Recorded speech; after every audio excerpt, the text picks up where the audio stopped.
Secretary, do you think the United States should continue supporting Ukraine in its fight against Russia, a nation that is hostile towards the United States? Well, as you know, sir, President Trump is committed to peace. No, I just want yes or no answers. Today, the United States has spent billions of dollars. Yes or no? Yes or no? Over years. Just yes or no.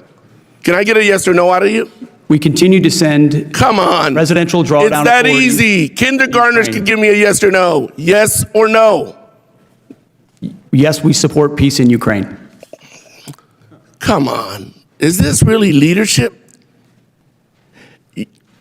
You're an embarrassment to the United States.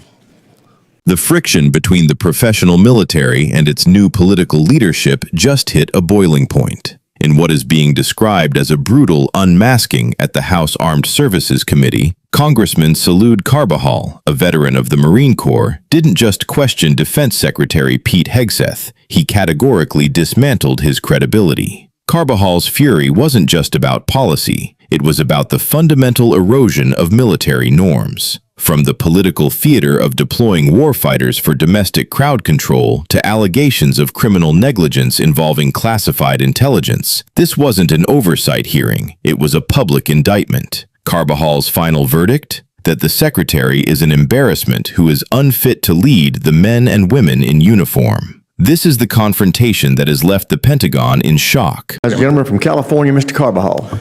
Thank you, Mr. Chairman. It shouldn't come as no surprise that I have serious concerns with both the deployment of the National Guard and the Marines to Los Angeles. I served in the Marine Corps. We are trained to be war fighters, not for crowd control. Everyone here should be alarmed that the President has sent armed forces into a city against the wishes of a governor and mayor. I am concerned this administration is purposely escalating the situation with this step and politicizing our armed forces in the process.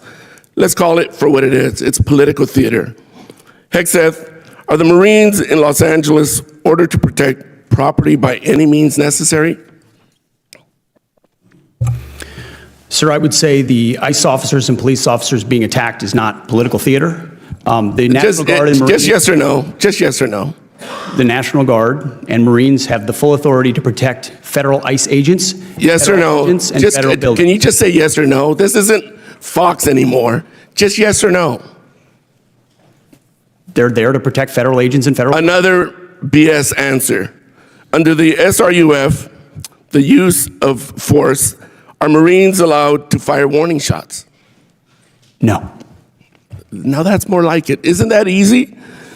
Well, you know, I'm going to beat this drum because you refuse to take responsibility. Will you take responsibility for having made a mistake? Not to mention many people would say break the law in participating in the Signal group chat that included a journalist, your wife, your brother, where classified information was shared. Sir, every way I communicate is authorized.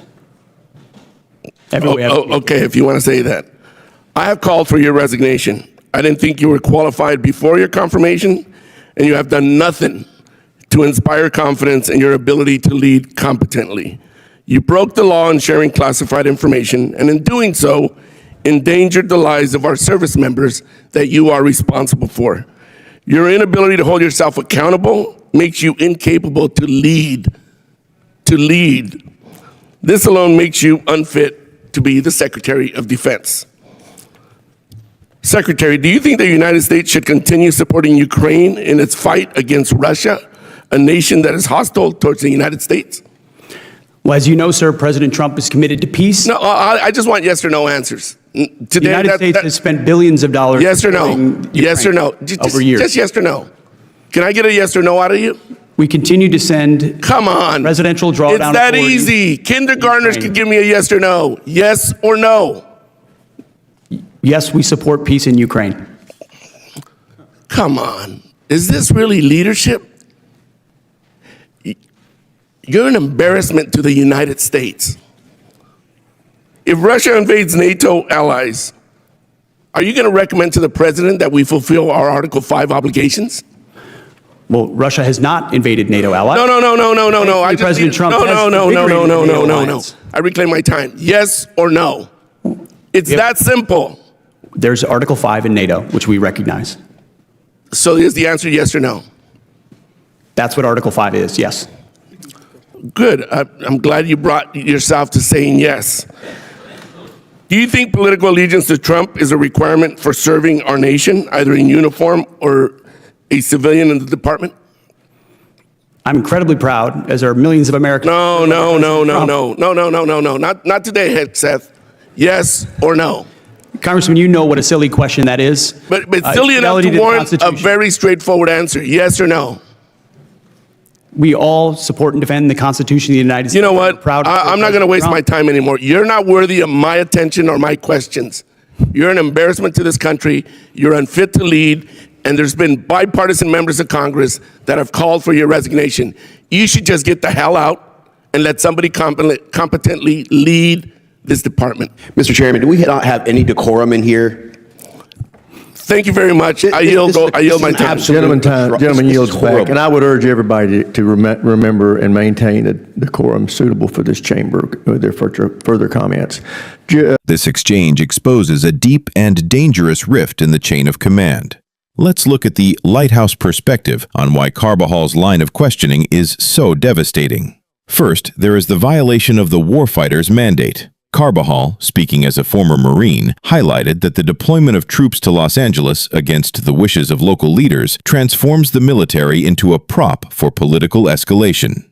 Second, and perhaps more damaging, are the allegations of a classified security breach. Carbajal grilled Hegseth on a Signal group chat that allegedly included his wife, his brother, and a journalist, where classified information was shared. While Hegseth claimed his communications were authorized, Carbajal pointed out that such behavior doesn't just break the law, it directly endangers the lives of service members. Finally, notice the evasive rhetoric. Throughout the testimony, Hegseth repeatedly refused to give yes or no answers on critical issues like Ukraine support or NATO's Article 5 obligations. To Carbajal, this inability to take a straightforward stand isn't just a political tactic, it's a failure of leadership.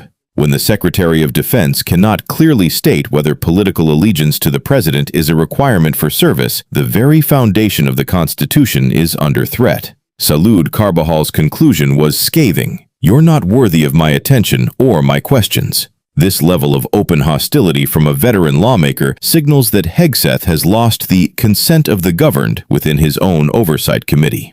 At Democracy Watch Daily, we believe that leadership requires accountability, not just ideology. When a Secretary of Defense is accused of endangering troops and treating the military as a theater for domestic politics, the institution itself is at risk. Carbajal's call for resignation isn't just partisan noise. It's a reflection of a bipartisan concern that the Pentagon is being led by someone who prioritizes Fox News-style rhetoric over constitutional duty. Subscribe to Democracy Watch Daily. We're tracking the leaders who are supposed to protect us and the ones who are putting us at risk.